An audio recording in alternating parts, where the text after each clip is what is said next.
There is one character out there that I have a fondness for, but I've never really mentioned them on my channel. I'd argue that this is probably my favourite hero character of all, and he's definitely my favourite Hedgehog out of the main three. This character is of course Silver the Hedgehog.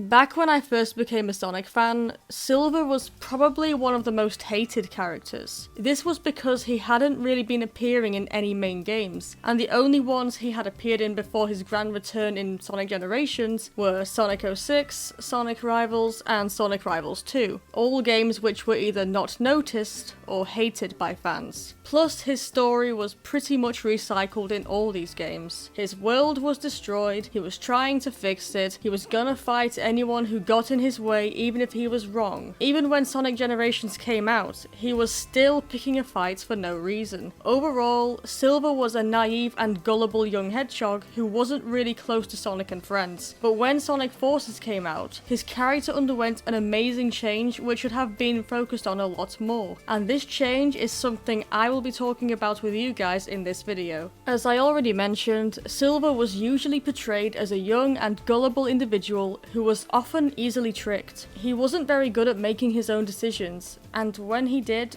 he messed up. People claim that nowadays, Sega have butchered their characters into being more two-dimensional, and yes, while this is the case with characters like Sonic and Shadow, I honestly think Silver is the only character to come out better, probably because the only time he was properly fleshed out was during a game where he was supposed to be an incredibly flawed character. We never got to see Silver continue on with his journey like Shadow did. We didn't see him finally find peace within himself. He just realized that he made a mistake and tried to make up for it. So, what about Silver in Sonic Forces? What happened with him? Unfortunately, with the mess that Sonic Forces was, not many characters got a lot of screen time. Silver was one of those characters, but in the few minutes he had on screen, he was a completely different character than the one we were introduced to in Sonic 06 and the Sonic Rivals games. When Silver believed that Sonic was dead, he was trying to keep everyone together. It felt as if he was taking charge despite Knuckles being the apparent commander. Even during the lazy on-screen text conversations, Silver was challenging Knuckles because let's face it, Knuckles wasn't exactly making the best decisions. Silver was the one making the more mature suggestions and trying to be more careful. And let's take a look at this scene. This is probably one of my favourite cutscenes in the entire game. Well,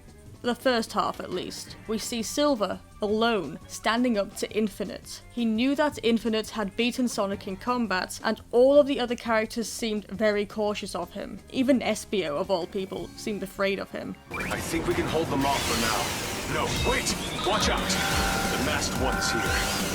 The monster that took down Sonic. But Silver, even though he wasn't the strongest and was known for his naivety, had the guts to stand up to Infinite on his own. As far as we're aware, none of the other main characters had challenged Infinite before this point, since they seemed like they would rather avoid him, but Silver was doing just that. He was most likely aware that he would lose the fight, but he wasn't going to back down, and while Silver has always fought for what he believes in, I think there's actually something key that he says in this scene that often gets overlooked by fans. Does anyone but you believe your lies? In this line, Silver is challenging Infinite's perspective. He is calling him a liar. Even though Infinite is part of the winning team, and has been for 6 months, Silver still believes that Infinite can be defeated, and he believes that everyone he is fighting for still believes there is hope. Infinite proceeds to battle Silver, and delivers one of the best lines he has in this game.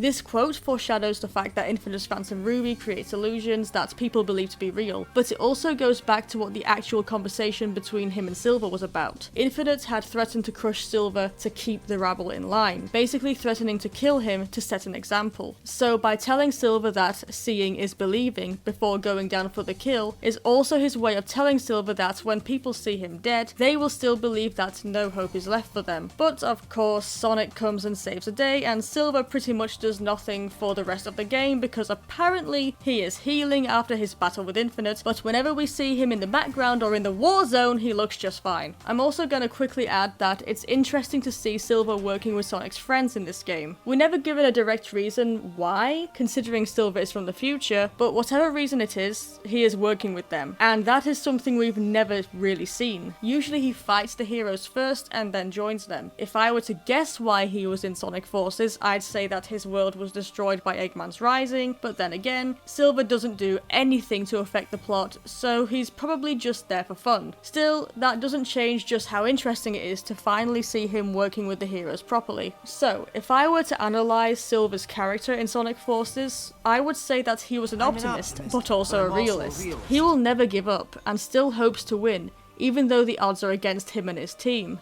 But in order to win, he knows he has to go about every situation realistically. This is completely different to how he was in Sonic 06, where he wasn't actually that optimistic. He spent every day of his life fighting against Iblis and was losing his hope that things would change, seeing his life as pointless. So he resorted to changing his timeline by any means necessary. He would stop at nothing and didn't care of the other consequences. All that mattered was that his world would be fixed. Silver's personality had also matured quite a bit. I think part of this is thanks to the voice of Quinton Flynn, who gave Silver that mature tone of voice and softer speech compared to his constipated Trunks voice given to him by Pete Capella. Silver's calm and rational attitude throughout Sonic Forces was only further enhanced by his change in voice, and it actually seemed natural. But again, Silver's character arc in Sonic Forces was probably something that nobody really took seriously, not even the writers. It was most likely a happy accident, and now Silver's character has changed to be a little more clueless for the Team Sonic Racing video game, and he has been given a new voice actor, Bryce Papenbrook. What?